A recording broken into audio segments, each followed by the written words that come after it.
Hello everyone, welcome to our channel Roshan Star Study Point. I am Isha, going to start your 12th class English syllabus from now.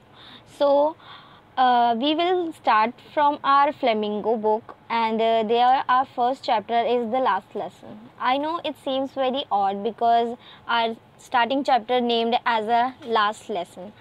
So last lesson क्यों दिया गया है या फिर last lesson के पीछे क्या है, इसका एक ग्लिम्स मैं पहले आपको दूंगी, फिर we will talk about the important things which is mention in this chapter. Last lesson के जो ये बैकग्राउंड है, ये वर्ल्ड वॉर का चल रहा है यहाँ पे. तो आपको पता ही है, 10th क्लास तक हमने पढ़ा है कि वर्ल्ड वॉर फर्स्ट और सेकंड किस तरह से हुआ था, वहाँ पे कितनी ग्रुपिंग थी, किस तरह से वहाँ पे वॉर चला था और कौन कौन से लोगों ने पार्टिसिपेट किया था. सो बेसिकली यहाँ पे जो हो रहा है वो फ्रांस की बात हो रही है प्लस रशिया. इन दो कंट्रीज़ को मैंशन किया गया है, France and Russia plus Germany. तो 3 कंट्रीज़ यहाँ पे मैंशन है. अब मैं जहाँ तक बताऊँ तो जो सेकेंड वर्ल्ड वॉर था उसी में रशिया ने पार्टिसिपेट किया था, क्योंकि जो फर्स्ट वर्ल्ड वॉर था उसमें रशिया एक पीछे बैक साइड से काम कर रहा था, फ्रंट में नहीं आया था. तो हम कह सकते हैं कि क्या पता है यहाँ पे सेकेंड वर्ल्ड वॉर की बात हो रही है, क्योंकि यहाँ पे Germany as a main leader है या आगे बढ़ के आया है. तो जो भी है यहाँ पे वर्ल्ड वॉर है, हमें ये पता है फर्स्ट है ये, सेकंड हमें ये नहीं पता. बट जब वर्ल्ड वॉर चल रहा था तो किस तरह से एक कंट्री दूसरी कंट्री पर उसे स्लेव बनाने की कोशिश कर रही थी और उस स्लेवरी में किन किन चीज़ों को बनाया जा रहा था, तो उन सबको बात यहाँ पे की गई है. जैसे कि हमारे इंडिया भी जब इसको बनाया गया था, हमारा प्री इंडिपेंडेंस अगर हम देखें, जब हमें आज़ादी नहीं मिली थी तो हमें भी किस तरह से, जब आज़ादी हमारे पास नहीं थी तो बहुत सारी ऐसी चीज़ें थी जो दूसरी कंट्री के लोग हमारे ऊपर थोप रहे थे. जैसे जो ब्रिटिश थे, जो अंग्रेज़ी रूल था, वो क्या कर रहे थे, हम पे स्लेवरी स्थापित करने के लिए, अपना शासन बनाने के लिए बहुत सारी चीज़ें कर रहे थे. उन्हीं में से एक लैंग्वेज होता है. लैंग्वेज किसी भी कंट्री में बहुत ही ज़्यादा इंपॉर्टेंट पार्ट होती है और बहुत अच्छा प्ले करती है भी किसी चीज़ के लिए, क्योंकि वो हमारी मदर टंग होती है और हम उसके यूज़ टू होते हैं. तो कोई भी कंट्री अगर आप पे रूल करने आती है तो वो पहले ये चाहती है कि अपनी लैंग्वेज को आप पर थोपे, ताकि वो अपना शासन वहाँ पे अच्छे से स्थापित कर पाए. क्योंकि अगर आपको किसी और कंट्री का लैंग्वेज ही नहीं पता होगा या फिर आप उसे जानते नहीं, तो आप उनकी भाषा नहीं समझ सकते, आप उनके बारे में नहीं जान सकते. तो इसीलिए सबसे पहले लैंग्वेज को स्लेव बनाने की कोशिश की जाती है, उसके बाद कोई और चीज़ों को. तो यहाँ पर भी ऐसे ही दिखाया गया है. फ्रांस की 2 डिस्ट्रिक्ट यहाँ पे मेनली शो किए गए हैं, और वो जो 2 डिस्ट्रिक्ट हैं उनका नाम है एल्सेक एंड लॉरेंस. और एक ऑर्डर आता है बर्लिन से. बर्लिन कहाँ है तो मैं बता दूँ, ये जर्मनी में है और ये जर्मनी की राजधानी है बर्लिन. तो वहाँ से ऑर्डर आया है, यानी कि जर्मन जो है उनकी जीत हुई है, इसीलिए उन्होंने ऑर्डर दिया है कहाँ पे, फ्रांस में. फ्रांस जो था, फ्रांस की जो 2 डिस्ट्रिक्ट मैंने अभी नाम बताए, एल्सेक और लॉरेन, ये 2 डिस्ट्रिक्ट हैं, वहाँ पर इन्होंने ऑर्डर दिया है कि अब से वहाँ पर फ्रेंच की जगह जर्मन बोला जाएगा और जर्मन ही पढ़ाया जाएगा स्कूल्स में. क्यों पढ़ाया जाएगा जर्मन? क्योंकि ऑब्वियस सी बात है, जर्मनी जीत गया है फ्रांस के ऊपर, तो जर्मनी अपनी सारी चीज़ों को वहाँ पर लागू करने की कोशिश करेगा. तो वहाँ से फ्रेंच चीज़ों को हटाकर जर्मन चीज़ें लाने का वो ऑर्डर दे देता है. अब यहाँ पे हमारे जो चैप्टर स्टार्ट होता है, यहाँ पे हमें 2 मेन कैरेक्टर दिखते हैं जो आप स्क्रीन पर भी देख सकते हैं. एक तो है फ्रांस और सेकंड यहाँ पे नहीं है, नीचे मेंशन है, जो उनके टीचर होते हैं. तो फ्रांस जो हो गया वो तो है हमारा स्टूडेंट जहाँ पे रहेगा. दूसरा है उनके टीचर जिनका नाम है एम हैमिल. तो एम हैमिल और फ्रांस का जो कैरेक्टर स्केच है वो हमेशा आपको क्वेश्चंस में पूछा जाता है एग्ज़ाम में, और लॉन्ग क्वेश्चंस में भी आते हैं, शॉर्ट क्वेश्चंस में भी आते हैं ये. तो इनके कैरेक्टर के बारे में देख सकते हो आप, इसीलिए बहुत अच्छे से आपको बताया गया. लेकिन पहले मैं एक स्टोरी का ग्लिम्स दे देती हूँ ताकि आपको पता चल जाए स्टोरी में चल क्या रहा है. तो एक यहाँ पे भी दिया गया है, एक बार हम इसको भी रीड कर लेते हैं, फिर मैं भी बता दूँगी किस तरह से स्टोरी चलेगी. The last lesson. The last lesson highlights the importance of the mother tongue that helps the people of the country to come together for a bigger cause. It's a human tendency to procrastinate and realize the importance of things when they are snatched. M. Hamel, the French language teacher, ignites patriotism among the students and refers mother tongue as a key to their freedom. तो यहाँ पे 3 चीज़ें main है chapter में जो दिखाई गई है. Fears that even the pigeons would have to coo in German, बहुत ही इंपॉर्टेंट लाइन है, and I would refer you to learn it. और मैं इसे अभी आगे जब लेसन पढ़ाऊँगी तो बताऊँगी भी कि कौन सी ऐसे कोट्स हैं जो आपको याद करने हैं और एग्ज़ाम में लिखने हैं, जिससे आपके मार्क्स जो हैं इन्हेंस हो जाएंगे, आपका जो आंसर है वो बढ़ेगा और मार्क्स ज़्यादा मिलेंगे। Understands feelings of horser, a good observer notices changes. तो ये जो करेक्टर दिखाए गए हैं ना, ये तीनों जो हैं फ्रांस के फ्रांस जो यहाँ पे बताया गया है, जो एक स्टूडेंट है उसकी पर्सनालिटी के बारे में दिखाया गया है। अब मैं स्टोरी बता देती हूँ। तो स्टोरी स्टार्ट होती है एक सुबह का है पूरा जो बैकग्राउंड है। तो मॉर्निंग हो गई है, एक स्टूडेंट है जिसका नाम है फ्रांस, बहुत ही लेज़ी स्टूडेंट है, उसको अपना स्कूल होमवर्क करना नहीं पसंद है, वो जो यूजुअली वर्क है हर स्टूडेंट का, क्योंकि ज़्यादातर स्टूडेंट्स जो होते हैं उनको हॉलीडे होमवर्क करना या फिर होमवर्क करना बिल्कुल नहीं पसंद है, बहुत बोरिंग से उनको लगते हैं सारे काम, स्टडी करना तो बिल्कुल पसंद नहीं होता। तो सेम फ्रांस के साथ भी होता है, फ्रांस नाम जो है इनका, और ये अपना होमवर्क नहीं करते हैं। इनको होमवर्क मिला होता है कि प्रिंसिपल ऑफ पार्टिसिपल्स आपको याद करके जाना है। इनके फ्रेंच टीचर जो होते हैं, फ्रेंच लैंग्वेज पढ़ाने वाले, वो इनको होमवर्क देते हैं, ये अपना होमवर्क करके नहीं जाते हैं। अब क्या होता है कि जो इनके टीचर हैं फ्रेंच के, एम हैमल, इनको वो बहुत ज़्यादा हेट्स करता था, बहुत नफरत करता था। कौन? फ्रेंच।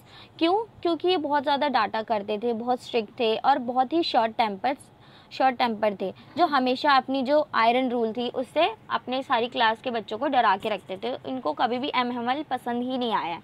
और क्या करता था, ये कभी भी अपने होमवर्क नहीं करता था, और इसको जो भी है अपने जो बैग्स हैं या फिर जो भी हिस्ट्री की बुक्स वगैरह हैं, बहुत ही ज़्यादा ऐसा लगता था अनयूज़फुल है, बेवक्त का उनकी बैग में डाल दी जाती है, इतना भारी सा सामान लेके उनको स्कूल जाना पड़ता है, बल्कि इसकी जगह कुछ इंटरेस्टिंग चीज़ होनी चाहिए।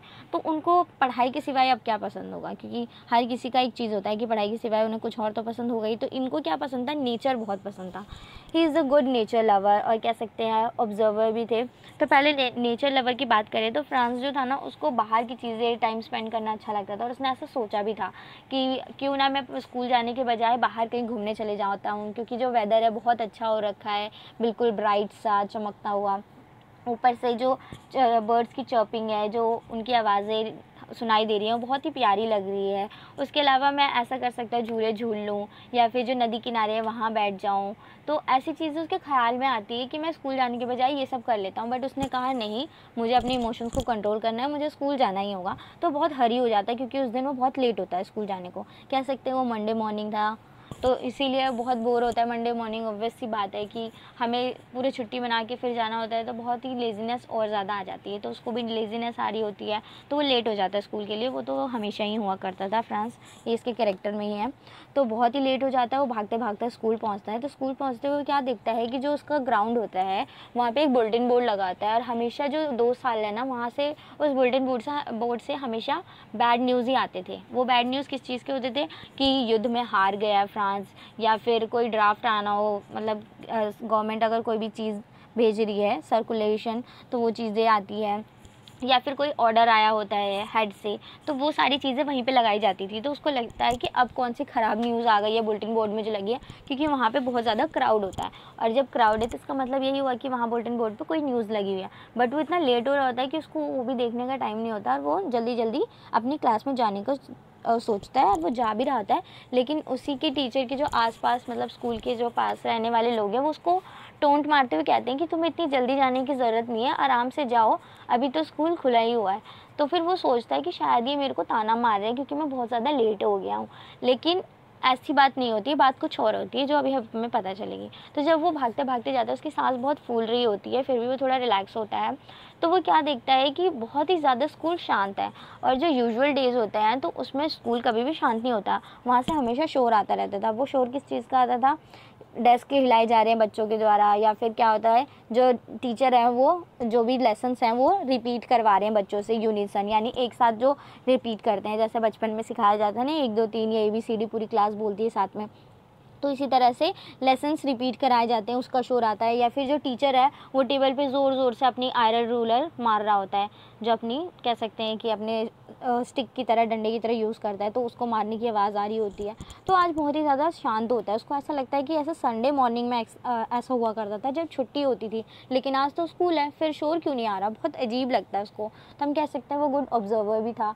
फिर जब वो देखता है विंडो से तो उसे पता चलता है कि उसकी क्लास में सारे बच्चे ऑलरेडी बैठे हुए हैं, तो वो और टेंशन में आ जाता है कि आज तो पक्का मुझे एम हैमल डांटेंगे, क्योंकि वो बहुत स्ट्रिक्ट टीचर थे।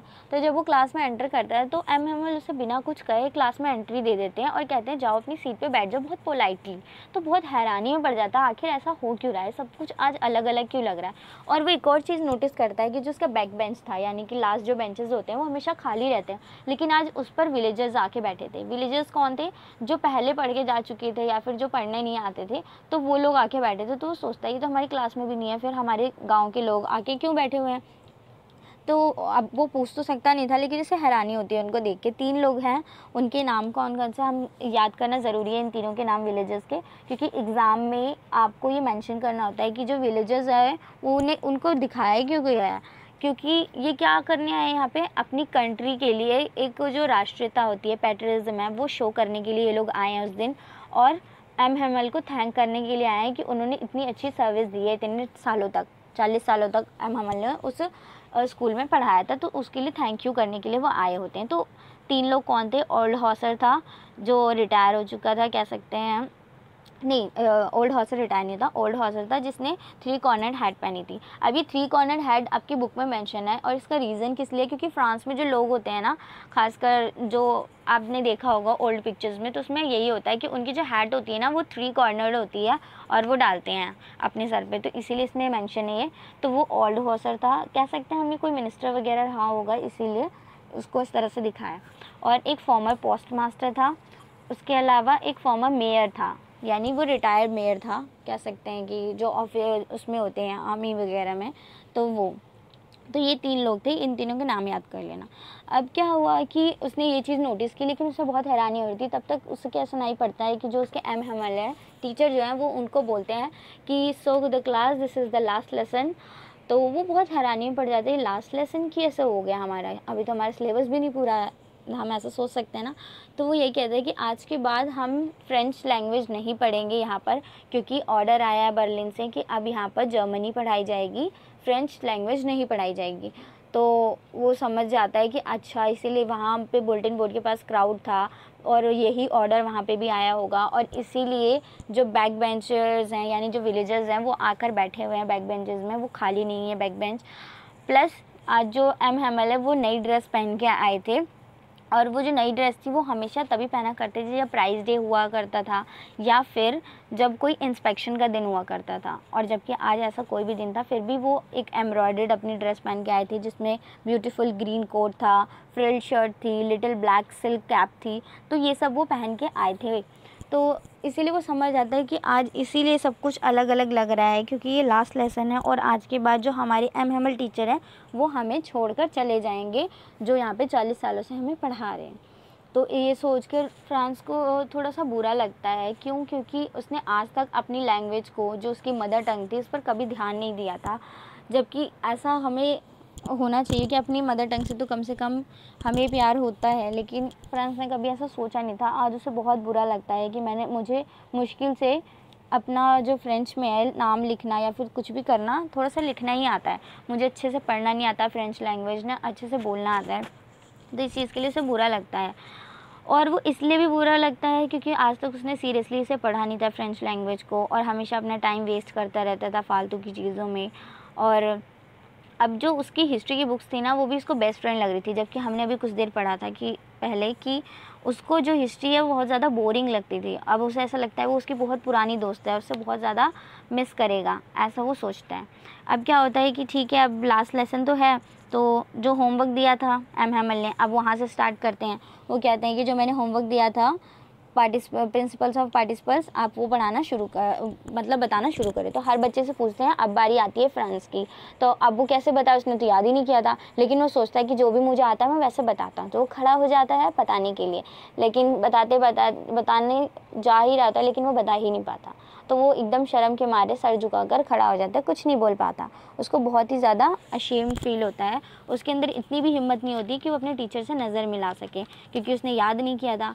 तो अब इस पर एम हेमल क्या बोलते हैं कि फ्रांसिस में तुम्हारी कोई गलती नहीं है, क्योंकि इसमें गलती सबकी है। पहली गलती तो तुम्हारी ये है कि तुमने हमेशा सोचा था कि मैं आज का काम जो है कल पे टाल देता हूँ, कल कर लूँगा इसे, और वो जो कल है वो आज तक कभी आया नहीं। तो तुमने जो अपॉर्चुनिटी तुम्हें पढ़ने की मिली थी वो तुमने यूज़ नहीं की, और अब वो अपॉर्चुनिटी फ्रेंच लैंग्वेज की पढ़ने की ख़त्म हो चुकी है।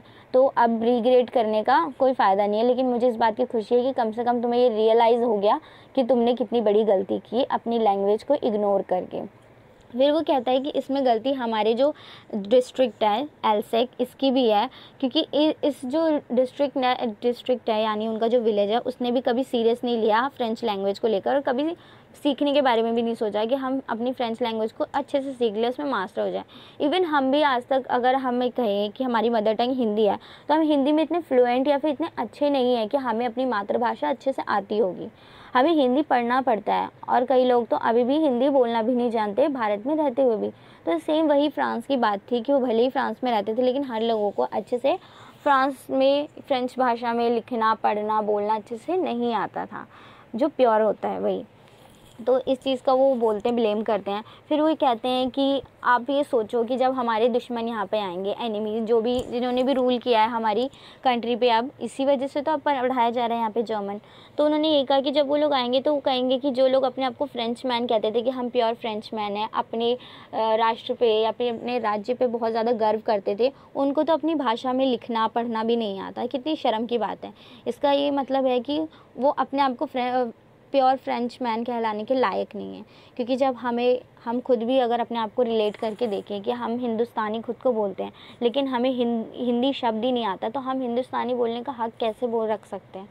तो दूसरा अगर कोई आएगा हमारी कंट्री में तो वो हमारा मजाक ही उड़ाएगा नहीं कि इनको तो खुद ही हिंदी बोलने नहीं आती और ये खुद को हिंदुस्तानी बोलते हैं। तो सेम वहाँ पे उनका टीचर एम हैमल जो है वो उनको रिग्रेट करा रहा होता है कि तुमने कितनी बड़ी गलती की है अपनी फ्रेंच लैंग्वेज को ना पढ़कर। फिर वो ये भी कहते हैं कि इसमें तुम्हारे माता पिता की भी बहुत बड़ी गलती है कि उन्होंने हमेशा क्या सोचा कि तुम्हें खेतों पे भेज देते थे या फिर फैक्ट्रीज़ में मिल्स में काम कराने भेज देते थे ताकि 2 वक्त की रोटी और मिल जाए। यानी कि वो खुद कमा रहे हैं वो तो ठीक है, लेकिन अगर तुम्हें भी भेज देंगे तो उन्हें एक्स्ट्रा पैसे मिल जाएंगे। तो हमेशा कमाने के बारे में सोचते थे, ये नहीं सोचते थे कि अगर हम अपने बच्चों को पढ़ा देंगे तो और अच्छा होगा उनके लिए इन फ्यूचर, और कितना ज़्यादा प्राउड की बात होगी। लेकिन उन्होंने कभी ऐसा नहीं सोचा। तो तुम्हारे पेरेंट्स की भी गलती है। फिर वो कहते हैं कि इसमें कहीं ना कहीं गलती मेरी भी है कि मैं भी कई बार तुम लोगों को क्या क्या करता था, कभी मैं अपने काम करने के लिए भेज दिया करता था, जैसे अपने पौधों में पानी डलवाने के लिए घर भेज देता था, या फिर कभी जब मुझे फ़िशिंग करने के लिए जाना पड़ता था तो मैं हॉलीडे डिक्लेयर कर देता था कि आज छुट्टी है, आज नहीं पढ़ाऊँगा। तो इसमें मेरी भी गलती है। हम सब ने कहीं ना कहीं अपनी फ्रेंच लैंग्वेज को नेगलेक्ट करने की कोशिश की थी, इसीलिए हमें आज ऐसा दिन देखना पड़ रहा है। तो वो सबको ये रियलाइज़ करा रहा था। फिर वो लास्ट में जाते जाते क्या करते हैं, कुछ नया वो लेके आते हैं। आज चाहते थे वो कि उनको जितना भी कुछ आता था ना वो सब उनको पढ़ा दें, इसीलिए वो ये सबको भुला देते हैं। फिर कहते हैं कि चलो अपनी ग्रामर की बुक निकाल लो, आज हम पहले रीडिंग करेंगे। तो आज वो रीडिंग करा रहे होते हैं। तो ऐसा लगता है फ्रांस को कि आज जो भी टीचर पढ़ा रहा है ना एम हैमल, वो इतने अच्छे से पढ़ा रहा है कि उसको सब कुछ समझ आ रहा है। अब इसके पीछे 2 रीज़न हो सकता है। या तो आज जो फ्रांस है वो बहुत एकदम कह सकते हैं कि बिल्कुल एक्टिव होके पढ़ रहा है, या फिर ऐसा हो सकता है कि जो एम हैमल है बहुत ही अच्छे से खुद पढ़ा रहे हैं, अच्छे से एक्सप्लेन कर रहे हैं और बहुत ही पेशेंस के साथ हर एक लाइन को पढ़ाने की कोशिश कर रहे हैं। तो वो 2 रीज़न देता है। यही रीज़न होता है, या तो मैं अच्छे से पढ़ रहा हूँ या तो आज टीचर अच्छे से पढ़ा रहा है। ये 2 रीज़न देता है। फिर वो ये भी कहता है कि आज टीचर ने जो पढ़ाया वो तो ठीक है, उसके बाद वो एक नई नोटबुक्स लेके आते हैं सबके लिए, और जो न्यू नोटबुक्स होती है ना वो क्लास में वो डिस्ट्रीब्यूट करते हैं, और वो बहुत ही सुंदर राइटिंग में लिखी होती है। ऑब्वियस सी बात है फ्रेंच में ही लिखी होगी, लेकिन जो भी लिखा होता है उसमें लिखा होता है फ्रांस एलसेक, फ्रांस एलसेक। फ्रांस तो हमें पता चल गया, फ्रांस की जगह तो वो लिखा हो गया एलसेक उनका डिस्ट्रिक्ट। तो ये 2 चीज़ें उसमें लिखी हुई होती है, बहुत सुंदर लिखी होती है। तो वो कहता है ये सबको डिस्ट्रीब्यूट करते हैं और कहते हैं अब तुम इसमें लिखो। तो सबसे पहले उनकी रीडिंग क्लास होती है, फिर राइटिंग क्लास होती है। इसके बाद वो क्या करते हैं, इस क्लास के बाद वो उन्हें हिस्ट्री पढ़ाते हैं, और हिस्ट्री में उन्हें बेबीज़ रिपीट कराते रहते हैं, और ये बेबीज़ जो होता है बा बी बी ऐसे करके पढ़ाते हैं। तो इसका क्या मतलब होता है कि वो उन्हें एकदम बच्चों की तरह पढ़ा रहे हैं, जहाँ पे छोटी छोटी चीज़ों को ध्यान दिया जाता है। तो इसीलिए वो डिनोट करता है जो राइटर है यहाँ पे कि शायद जो ये जो एम हेमल के पीछे पढ़ाने का तरीका था हिस्ट्री में ये चीज़। इसके पीछे का ये इरादा था कि आज भी तुम लोगों को ये सब चीज़ें भी नहीं आती छोटी छोटी, तो तुम एक बेबीज़ की तरह हो, तो ये चीज़ें पढ़ाते हैं। जब वो अब यहाँ पे जब एम फ्रांस जो होता है वो लिख रहा होता है ना, तो वो कहता है कि क्लास में इतनी पिन ड्रॉप साइलेंस थी कि उसको ऐसा फील हो रहा था जैसे कि जो उसके पास पेज दी गई है जिसमें फ्रांस लिखा हुआ है, फ्रांस एल्सेक, वो ऐसा लग रहा है उसके राष्ट्र का प्रतीक है। और जो उस पर जो भी चीज़ें लिख रहा है ना, ऐसा लगता है कि वो अपनी मातृभाषा को उसमें उकेर रहा है, तो ऐसा से फील होता है। तो ये पूरे पेट्रियटिज्म की जो एयर है वो पूरी क्लास में फैल जाती है, ऐसा लगता है। और उस टाइम जो एक वो है मॉस्किटो, उसकी शोर आ रहा होता है, लेकिन उस शोर का भी कोई ध्यान नहीं देता। सब अपनी पढ़ाई में इतने ज़्यादा मगन होते हैं कि सब उसी में ध्यान दे रहे होते हैं कि क्या पढ़ा, मतलब क्या लिख रहे हैं। वो अपनी राइटिंग में ध्यान देते हैं, मॉस्किटो पे कोई ध्यान ही नहीं देता है। लेकिन जो फ्रांस है देखो, वो इतना अच्छा गुड ऑब्जर्वर है कि उसको सब समझ आ रहा है कि मॉस्किटो भी आ गया क्लास में और क्या हो रहा है। इसके अलावा उसको ये भी सुनाई देता है कि एक जो पिजन है वो ऊपर से कू की आवाज़ निकालती है। जब वो पिजन कू की आवाज़ निकालती है तो उसको ऐसा लगता है कि क्या जो जर्मन है, यानी जर्मनी के जो लोग हैं, वो इसको भी जर्मन सिखाएंगे, इसको भी बोलना सिखाएंगे। यानी कि जो नेचुरल चीज़ें हैं, यानी कि बर्ड की भी तो अपनी एक नेचुरल लैंग्वेज होती है। तो जैसे इंसानों ने दूसरे इंसान पे कंट्रोल किया है, क्या ये इंसान उस बर्ड पे भी कंट्रोल करके उसको अपनी भाषा सिखा सकते हैं? नहीं सिखा सकते। क्यों? क्योंकि जो मदर टंग होती है उसको कोई नहीं बदल सकता, वो सबकी अपनी नेचुरल होती है। और एक जो मदर टंग होती है ना, उसी से किसी की अपनी स्पेशलिटी कह सकते हैं, उसकी जो अपनी विशेषता है वो पता चलती है। तो वो एक क्वेश्चन करता है फ्रेंड्स अपने साथी कि कोई भी इंसान है कभी भी प्रकृति को जो कहते हैं उस पर शासन करने की कोशिश करता है, वो कहीं ना कहीं असफल होता है। तो ये चीज़ बात करी है उसने। और फिर जब क्लास का ये सब चीज़ें हो जाती है, फिर जो लास्ट टाइम आ जाता है, एम हेमल क्या करता है, लास्ट में एक वर्ड बोलने जा रहा होता है लेकिन चॉक्ड हो जाती है उसकी आवाज़, यानी कि वो बोल नहीं पाता है, अटक जाता है, क्योंकि उसके इमोशंस जो होते हैं वो बाहर निकल जाते हैं। वो इमोशंस किस चीज़ के थे कि उसे अपनी कंट्री को छोड़कर जाना होता है, क्योंकि वो फ्रेंच लैंग्वेज में एकदम माहिर था। तो कहीं ना कहीं दूसरी कंट्री जिसने भी रूल किया था उसको ये लग रहा था कि कहीं ये उन लोगों को भड़का कर अपने मतलब उस देश के खिलाफ ना कर ले, इसीलिए वो लोग उसको कह देते हैं कि आपको कंट्री से बाहर निकलना है अगले दिन ही। तो वो जो भी है, उसकी जो सिस्टर है वो पैकिंग कर रही होती है। और आपको पता होगा जो भी स्कूल्स या कॉलेजेस में टीचर्स को कई बार वहीं पे घर मिलते हैं आसपास ही। तो जो वो फ्रेंच का टीचर है एम हेमल, उसको भी ऊपर वाले छत पे ही घर मिला होता है। तो उन लोगों को शोर सुनाई देता है कि उसकी सिस्टर जो है अपना बैग पैक कर रही है, उनका शोर आ रहा है वही सामान मन बक्से वक्से हटाने का। तो ये सुनाई देता है। फिर लास्ट में जब एम हेमल बोलने जा रहा होता है तो वो इमोशन उसके निकल जाते हैं कि जो 40 साल उसने इस अपने स्कूल को दिए थे उसे छोड़कर वो जा रहा है। उसने अपने हाथों से जो हॉप वाइन है, यानी कि बेल के जो पत्ते होते हैं उनका पौधा लगाया था, और वो इतने बड़े हो गए हैं अब कि वो पूरे छत तक जा रहे हैं बिल्डिंग की। उसके अलावा जो वॉलनट की ट्रीज़ थी गार्डन में, उसी को देखते हुए हमेशा इतने 40 सालों से देखता आया है कौन, एम हेमल। इसके अलावा जो क्लास है उसी को मतलब उसके रूम के सामने ही थी क्लासेस, तो वो भी हमेशा से याद करता था। जो गार्डन है आउटसाइड उसके विंडो की दिखता था, ठीक है, तो विंडो के बाहर गार्डन दिखता था, वो भी हमेशा दिखता है। तो एम हेमल जाने से पहले इन सारी चीज़ों को बहुत अच्छे से नोटिस कर रहा होता है, ताकि वो इन सारी चीज़ों को अपने जहन में बसा ले कि हमेशा उस चीज़ को रिकॉग्नाइज़ करता रहे। और वैसे भी कहीं ना कहीं उसको यही तो याद ही रहेंगी जो 40 साल तक उसने मेमोरीज़ गेन की है। तो लास्ट में वो बोलता है वीव ला फ्रांस, तो बोल नहीं पाता तो वो ब्लैक बोर्ड में लिख देता है वीव ला फ्रांस, जिसका मतलब होता है लॉन्ग लाइफ फ्रांस, यानी कि कुछ भी हो जाए लेकिन जो हमारा फ्रांस है वो हमेशा ज़िंदा रहे। तो इसका ये मतलब है, यही पता चल रहा है कि उसके अंदर कितनी पेट्रियाज्म है एम हेमल में, कि वो जाते जाते भी अपनी क्लास के ज़रिए ये बताना चाहता है कि कुछ भी हो जाए लेकिन तुम कभी भी अपने अंदर की जो राष्ट्रभक्त है या फिर देशभक्त है, वो राष्ट्रीयता की भावना को कभी मत गंवाना और किसी को भी अपने ऊपर रूल करने मत देना थ्रू योर लैंग्वेज। और वो यही कहता है कि अपनी क्लास को कि अपनी लैंग्वेज को आपको गार्ड करना है, यानी कि अगर लैंग्वेज किसी के इंसान से छिन जाती है तो समझो वो पूरी तरह से हार जाते हैं, क्योंकि एक लैंग्वेज ही है which helps to come out from any slavery. ये इनस्लेव होने हमें कभी नहीं देता है और it can not be forced upon any one. तो ये चीज़ कहते हुए वो कह देता है, क्योंकि 12 बज चुके होते हैं, क्लास डिसमिस हो जाती है, तो इशारा करके बोल देता है classes dismiss, now you can go. और फिर जो फ्रांस है उसको ये भी सुनाई देता है कि बाहर से जो रशियन फोर्स है वो भी ड्रिल करती हुई जा रही होती हैं। तो इस तरह से पूरा एटमॉस्फेयर दिखाया गया था क्लास का। तो इससे आप समझ सकते हो कि जब कोई कंट्री स्लेवरी बन रही होती है, किसी की गुलाम बन जाती है, वहाँ पे शासन कोई करने आता है, तो किस तरह से वहाँ का माहौल रहता है और कितना इमोशनल होता है। और वहाँ पे सब इमोशनल हो रहे थे, फिर चाहे फॉर्मर मेयर हो, पोस्ट मास्टर हो, या फिर हमने जो बात की थी हॉसर थे वो, या फिर एम हेमल हो, इवन फ्रांस भी जो पहले कैसे था उसका करेक्टर एकदम से चेंज हो जाता है और वो रीग्रेट करने लगता है अपनी सारी गलतियों के लिए। और वो भी लास्ट में क्या करता है, अपना रिस्पेक्ट देना चाहता है एम हेमल को, और जितने भी 40 साल का उनका सर्विस रहा था स्कूल के लिए उसके लिए थैंक्स कहता है। तो ये तो हो गया हमारा एक बहुत लंबा मैंने ग्लिम्स दे दिया, एक तरह से आपको स्टोरी बता दी है। थोड़ा सा इंपॉर्टेंट चीज़ों पे डिस्कस कर लेते हैं हम। लेसन एट अ ग्लांस, तो पहले तो हमें यही बता रखा है फ्रांस जो था, वेयर इट हैज़ गॉन,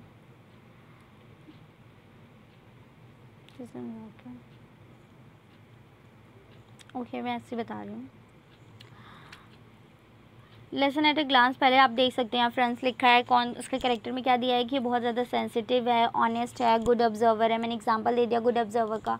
अगर हम इसमें एग्जांपल में और देखें तो पहले तो यही है कि उसने क्लासरूम को कितने अच्छे से देखा कि वहाँ पे क्या चीज़ें हो रही है, अलग अलग बेंचेस जो पहले खाली रहती थी आज भरी हुई हैं। एम हेमल का ड्रेस उसने नोटिस किया कि किस तरह से एम हेमल जो ड्रेस आज पहन के आए थे, स्पेशल ड्रेस, वो कौन से दिनों में पहनते थे, ये नोटिस कर रखा है। जो स्कूल में साइलेंस है उसके बारे में उसने बताया। बुलेटिन बोर्ड में आज क्राउड है वो देखा।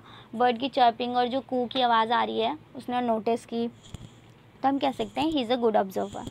सेंसिटिव और ऑनेस्ट कैसे है, क्योंकि जब उसे पता चला था कि अब फ्रेंच लैंग्वेज नहीं पढ़ाई जाएगी, जर्मन पढ़ाई जाएगी, तो उसको बहुत बुरा लगता है और वो बहुत सैड फील करता है। इसके अलावा वो थैंक्स कहना चाहता है एम हेमल को अपनी हर तरह से। तो इससे हमें उसकी सेंसिटिवनेस और ऑनेस्टी दिखती है। अंडरस्टैंडिंग है कि उसको पता चलता है कि जो भी एम हेमल आज जितने भी इमोशनल हुए हैं उसके पीछे का रीज़न कैसा है, यानी कि वो जिस तरह से नोटिस कर रहे थे आज पूरी क्लास को, कभी इधर कभी उधर, वो क्यों कर रहे थे, क्योंकि उन्होंने 40 साल तक यहाँ पे दिन बताए थे, तो वो चाहते थे हर चीज़ को अपने दिमाग में, जहन में बिठा लें। और उनको आज कैसा फील हो रहा था, ये चीज़ कौन फील कर पा रहा था, फ्रांस फील कर सकता था। तो इसीलिए he is a understanding person.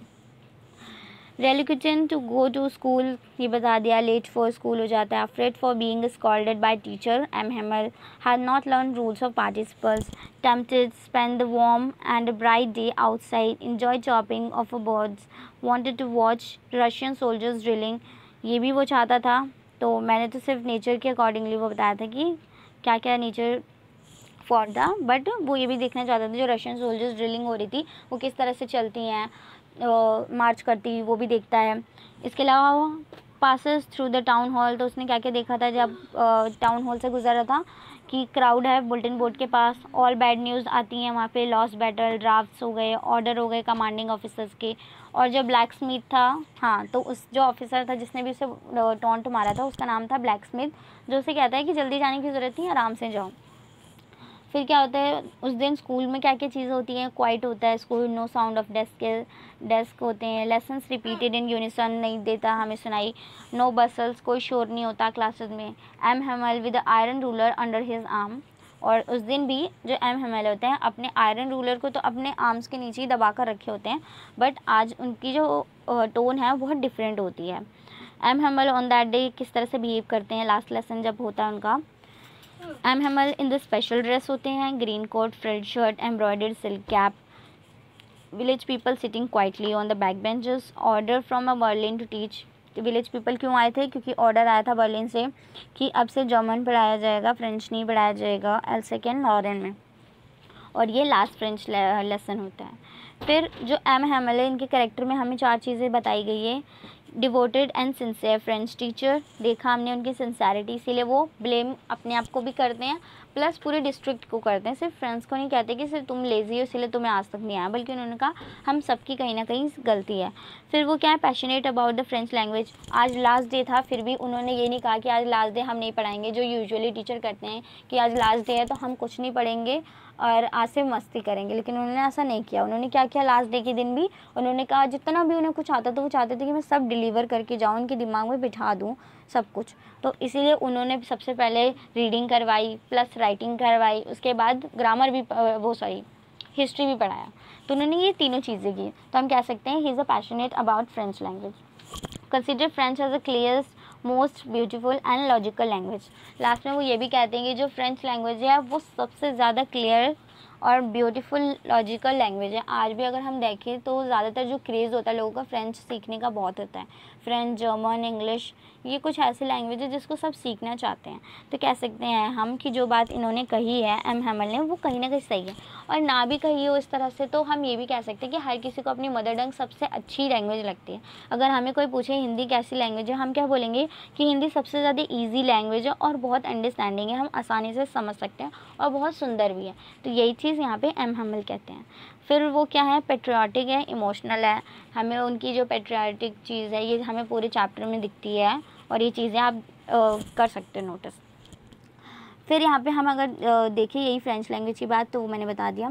German would laugh at the inability to speak. मैंने ये बताया कि जर्मन तो हम पे हंसेगा किस बात के लिए कि हमें तो अभी तक कुछ भी नहीं आता अपनी लैंग्वेज के लिए। Experience everything with much patience, सब कुछ बहुत अच्छे से समझाते हैं वो। wanted to give them all he knew in a one stroke on grammar, writing and history, सब कुछ एक ही बार में पढ़ा देते हैं।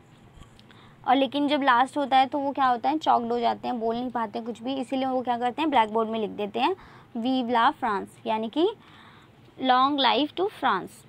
फिर क्या होता है, विलेज एल्डर्स आते हैं लास्ट लेसन अटेंड करने के लिए। एम हैमल को थैंक यू कहते हैं अपने 40 ईयर्स के फेथफुल सर्विस के लिए। सॉरी भी फील करते हैं कि उन्होंने कभी भी अपनी फ्रेंच लैंग्वेज को सीखने की कोशिश नहीं की और स्कूल में अब कभी दाखिला नहीं कराया या पढ़ाई नहीं की स्कूल में जाकर कभी। To show respect for their country and language, और अपना कि हमारे अंदर भी राष्ट्र भावना है अपनी कंट्री को लेके, अपनी लैंग्वेज को लेके, इसीलिए भी वो लास्ट लेसन अटेंड करने आते हैं। तो एम्फसाइज, उसके बाद हम एक और चीज़ देख सकते हैं एम हैमल के बारे में। Emphasizes with M Hamel, empathizes, okay. Understand M Hamel's emotions, accept him with his faults, the last lesson become the most memorable lesson for him. यहाँ पे फ्रांस के बारे में बताया गया है कि उसके कैरेक्टर में क्या चीज़ दिखती है हमें, कि वो एम हैमल के लिए कहते हैं ना सिंपथी, वो सिंपथी या एम्पथी वो उसको दिखती है एम हैमल के लिए कि हाँ वो अंडरस्टैंडिंग वाली चीज़ यहाँ पता चलती है। उसके अलावा जो वो अंडरस्टैंड करता है कि एम हैमल के इमोशंस आज के दिन कैसे रहे होंगे, और वह एक्सेप्ट करता है अपनी गलतियों को कि मेरी भी गलती थी कि मैंने कभी भी एम हैमल की टीचिंग्स को इतना सीरियसली नहीं लिया। और लास्ट लेसन जो था वो उसके लिए बहुत ही ज़्यादा मेमोरेबल बन गया था, किसके लिए, फ्रांस के लिए। तो ये तो हो गई चैप्टर पे डिस्कस। आज हम क्वेश्चंस पे बात नहीं करेंगे क्योंकि ऑलरेडी बहुत ज़्यादा लंबा हो गया है video.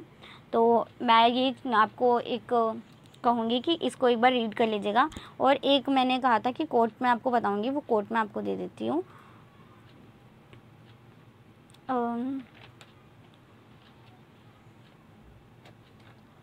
Shit,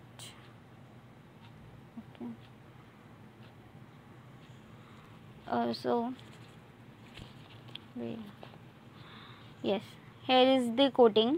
There are 3 quotes you can see. When a people are enslaved, as long as they hold fast to their language, it is as if they had the key to their prison. तो ये बहुत ही ज़्यादा most important coat है, और ये आप बिल्कुल learn कर लीजिएगा अच्छे से, क्योंकि ये क्वेश्चन भी आता है। हो सकता है कि ये क्वेश्चन में दिया क्वेश्चन इसी से बन के आए, या फिर ये भी हो सकता है कि आपको ये आंसर में ऐड करना पड़े। इसका मतलब मैं बता देती हूँ, मैंने जो बताया भी था कि जो पीपल होते हैं वो अपनी इंस्लेवरी यानी ग़ुलामी से तभी आज़ादी पा सकते हैं, या फिर कह सकते हैं हम तब तक ग़ुलाम नहीं बन सकते हैं जब तक उनके पास उनकी अपनी लैंग्वेज है या फिर उस पर अपना कमांड है। अगर उन्हें अपनी जो मदर टंग है उसको बहुत अच्छे से बोलने आता है तो उनको कोई ग़ुलाम नहीं बना सकता है। और ये भी है कि अगर कोई ग़ुलाम बना भी ले तो भी वो उस ग़ुलामी से आज़ादी तभी पा सकते हैं जब उनके पास अपनी भाषा को लेकर पूरा एक कंट्रोल हो। तो जो एक मदर टंग होती है, एक लैंग्वेज होती है, यही एक की होती है, एक चाबी होती है किसी की भी कंट्री की स्लेवरी से निकलने की, जो वो प्रिजन क्रिएट करते हैं। तो ये चीज़ यहाँ बोली गई है। दूसरा कोट है, will they make them sing as in German even the pigeons. तो तो मैंने बताया था कि वो एक क्वेश्चन करता है फ्रेंड्स कि क्या ये जो जर्मन के लोग हैं या जर्मनी जो है वो इन बर्ड्स को या इन पिजन्स को भी जर्मन सिखा सकती है या फोर्स कर सकती है पढ़ाने के लिए। तो हम कहेंगे नहीं, ऐसा नहीं हो सकता। क्यों? क्योंकि language comes naturally to a being और it can not be forced upon anyone. तो ये एक इस तरह से इसका आंसर भी मान सकते हैं और बाकी आप अपने थॉट्स भी इसमें डाल सकते हैं। फिर लास्ट जो था, लास्ट में जो आता भी है वीव ला फ्रांस।